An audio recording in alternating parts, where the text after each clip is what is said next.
Hey, welcome. Today we're getting super practical and talking about something that is absolutely fundamental to your financial health, building your very first emergency fund. We are going to break it all down, step by step, to get you to that huge first milestone, 1,000 euros. So let me ask you something, straight up. If your boiler died tomorrow or you had a sudden dental emergency, could you cover a 1,000 euro expense without even blinking? Without having to pull out a credit card? Just think about it for a sec. Your answer is exactly why we're here today. Because, if you said no or even hesitated, you are so not alone. A recent Bankrate survey found that only 44% of people could handle a surprise bill of that size with their savings.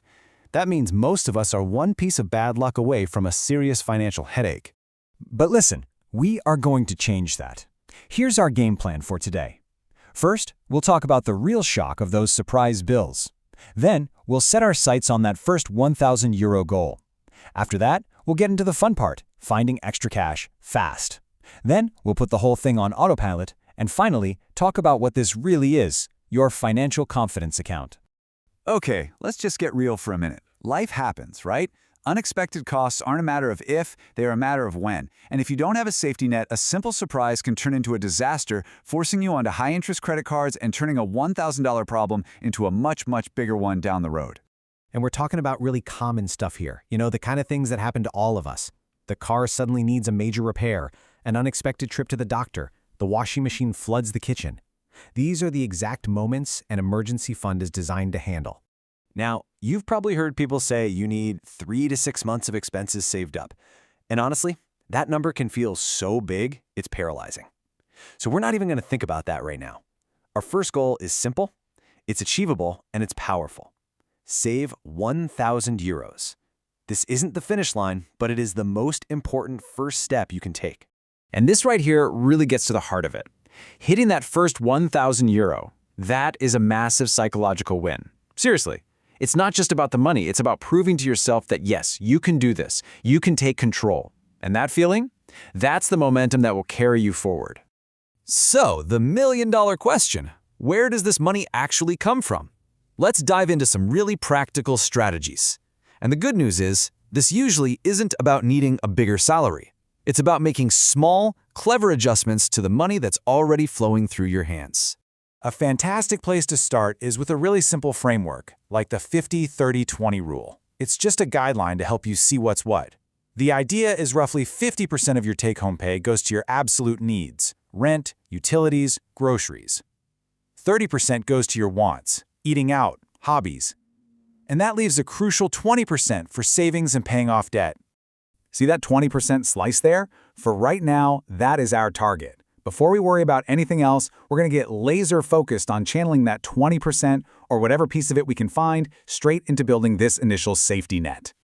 Okay, so to feed that savings goal, we've got 4 main tactics. We're going to cut back a little, sell some stuff, be smart with extra money that comes our way, and maybe even find a way to earn a little more on the side. First up, cutting expenses. And look, this is not about depriving yourself. It's about being strategic. Are you paying for a streaming service you haven't watched in months? That's maybe 15 euros right there. What if you packed your lunch just twice a week? That could easily be another 30 or 40 euros. These small, almost painless changes add up so fast.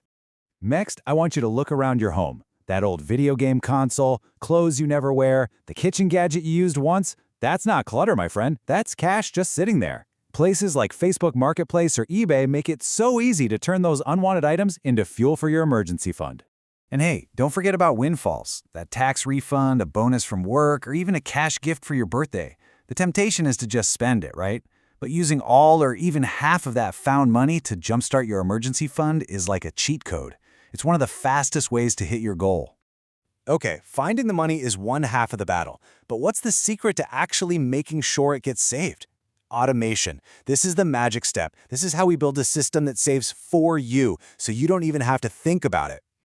I mean, this quote just says it all, doesn't it? The entire goal is to remove the daily choice of, should I save today? You make the decision once, set it up, and then you just let the system do the heavy lifting for you. And there are 2 beautifully simple ways to make this happen. 1, log into your online banking right now and set up an automatic transfer. Maybe it's 25 euros every single Friday from your checking to your savings. Or even better, Talk to your HR department and have them split your direct deposit. Send a piece of your paycheck directly to savings before it even hits your main account. That is the definition of paying yourself first. You've done the hard work. You've found the money, you've automated it, but where should you actually keep it? This part is just as critical, because putting it in the wrong spot can sabotage all of your hard work. And this is exactly why a separate account is a total non-negotiable. See, money that's sitting in your main checking account feels, well, spendable. It gets mixed in with your daily coffee and grocery money. But when you move that emergency fund to its own dedicated account, you create this powerful mental wall. That money is now protected. It has one job and one job only. What you're really looking for is that Goldilocks zone. You need the money to be safe and liquid, meaning you can get your hands on it in a day or two if you need it, but you don't want it so accessible that you can accidentally spend it with your debit card.